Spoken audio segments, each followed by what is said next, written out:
नमस्कार दोस्तों, जय श्री राम। कैसे हैं आप सब? हनुमान जी की कृपा से, माँ दुर्गे की कृपा से आज हम एक उपाय आपके बीच में लेकर के आए हैं और यह उपाय आपको गुप्त नवरात्रि में करना है। दोस्तों, हर वर्ष नवरात्रि 4 बार आते हैं। हमने कई बार वीडियो भी बनाया है। अलग अलग समय पे अलग अलग नवरात्र के बारे में हम आपको बतलाते रहते हैं। इस बार गुप्त नवरात्रि का समय 25 जून से 4 जुलाई तक रहने वाला है।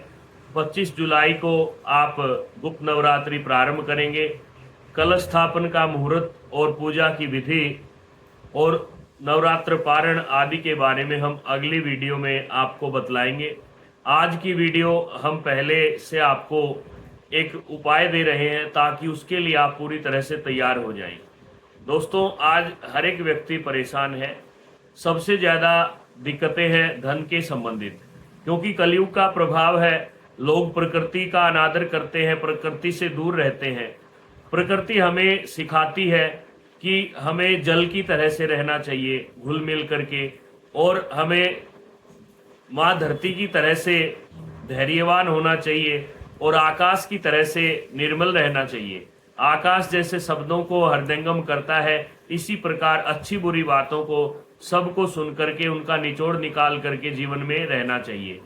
सभी तत्व अपना अपना स्वभाव बतला रहे हैं। प्रकृति में अग्नि कहती है कि आप का अगर काम जलाना है तो आपके पास कोई चाहे खुशी में आए या जान पूछ कर आए या बिना पूछे आए, तो उसका काम जलाना है। हम लोगों से उधार ले लेते हैं, लोगों को उधार दे देते हैं, लेकिन हमारा प्रकृति से जो सीखना है वह संभव नहीं है। हम लगातार कोई काम नहीं करते। इस तरह की दिक्कतें आती हैं कि लोन बढ़ जाता है, बार बार किस्तें आती है, हर महीने आपका तनख्वाह का जो बजट है वह कम पड़ जाता है। ऐसे समय में क्या करना चाहिए? कौन सी ऐसी ताकत है जो हमें इस चीज से निजात दिला सकती है? दोस्तों, आज हम इसी बारे में एक उपाय बतलाएंगे। हनुमान जी महाराज का उपाय है, गुप्त नवरात्रि में करना है। गुप्त नवरात्रि हमेशा गुप्त रूप से किए जाते हैं। आपको इसके बारे में ज्यादा प्रचार नहीं करना होता, अपने घर के सदस्यों को ही पता होना चाहिए। बाहर आप किसी के सामने न बतलाएं। और जो उपाय है यह किसी को भी नहीं बताना। अब आप कहोगे कि उपाय गुप्त है और आप हमें बतला रहे हो। देखिए दोस्तों, हम उस उपाय का आपको प्रचार कर रहे हैं, आपको दे रहे हैं धर्म की रक्षा के लिए और हनुमान जी की कृपा के लिए, साथ में आपकी गृहस्थी अच्छी चले, क्योंकि हमारा काम है धर्म का प्रचार करना। आप हमको कोई बात है वो आप किसी भी रूप में हो, चाहे गुप्त हो, बतलाइए। क्योंकि गुरु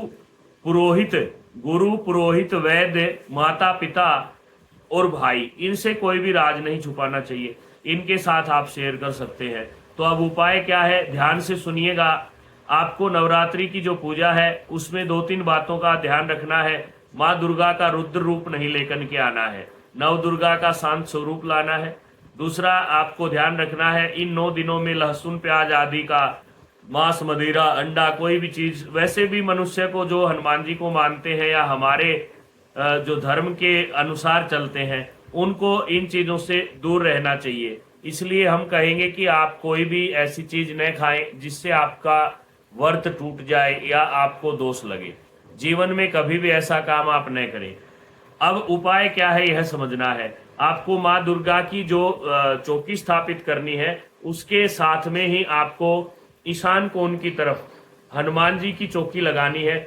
और उसी चौकी पे भी आप हनुमान जी को बिठा सकते हैं लाल वस्त्र बिछा करके। उसके सामने आपको 101 रुपये, एक नारियल या 11 रुपये, जो भी आपका सामर्थ्य है, नारियल के बांध करके कलावा से आप वहां पे रखिए। हनुमान जी का आशीर्वाद मुद्रा में आप चित्र लगाइए। और उसके बाद आपको रोजाना करना क्या है ये हम आपको बतलाते हैं। जब भी आप नवरात्र की पूजा करें, जैसे ही आपकी माँ देवी की जो पूजा होती है, जिसके बारे में अगली वीडियो में डिटेल से समझाएंगे, उस पूजा को करने के तुरंत बाद आपको हनुमान जी की पूजा करनी है।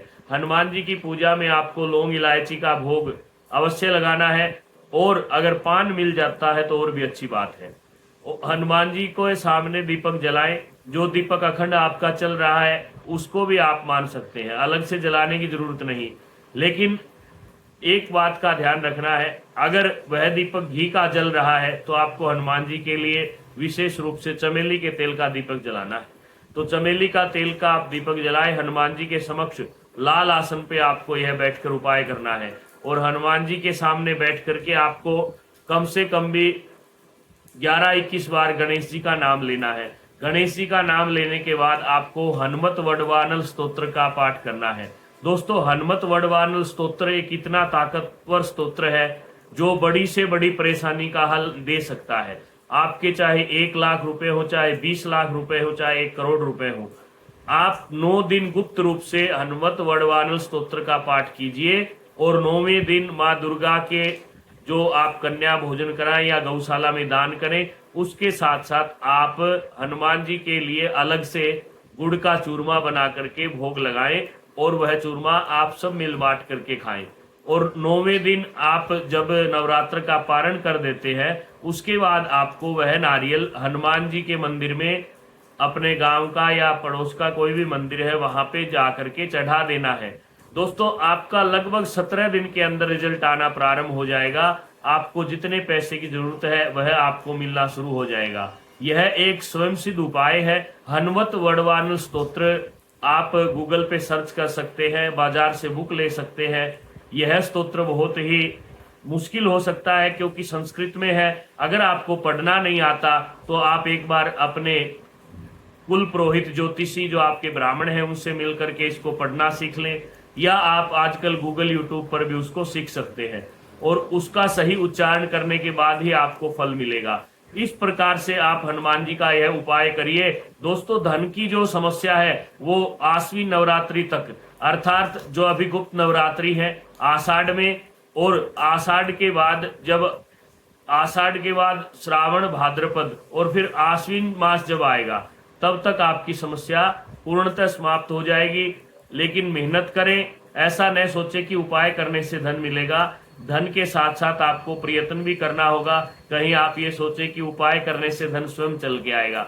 आपको जब भी मौका मिले, कोई भी ऑप्शन मिले, तो आप वह काम अपना जिम्मेदारी से करें और जो आप काम कर रहे हैं उसको और अधिक मेहनत के साथ करें। हनुमत वडवानल स्तोत्र पाठ करने से आपकी बुद्धि जागृत हो जाएगी, आपके शरीर में एक अलग सी स्फूर्ति आएगी और आप आगे बढ़ करके सही जगह पे ही चुनाव करेंगे।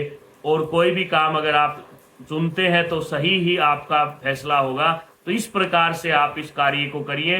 कहते हैं कि परिश्रम फलता है, लेकिन कई बार भाग्य आगे आ जाता है, आड़े आ जाता है, आगे आ जाता है। आपके पूर्व जन्म के कर्म या आपका प्रारब्ध आपको रोक देता है। उस समय आपको इस तरह के उपाय करने चाहिए जिससे आपको सभी बाधाओं को सुलझाने का एक रास्ता मिल जाता है।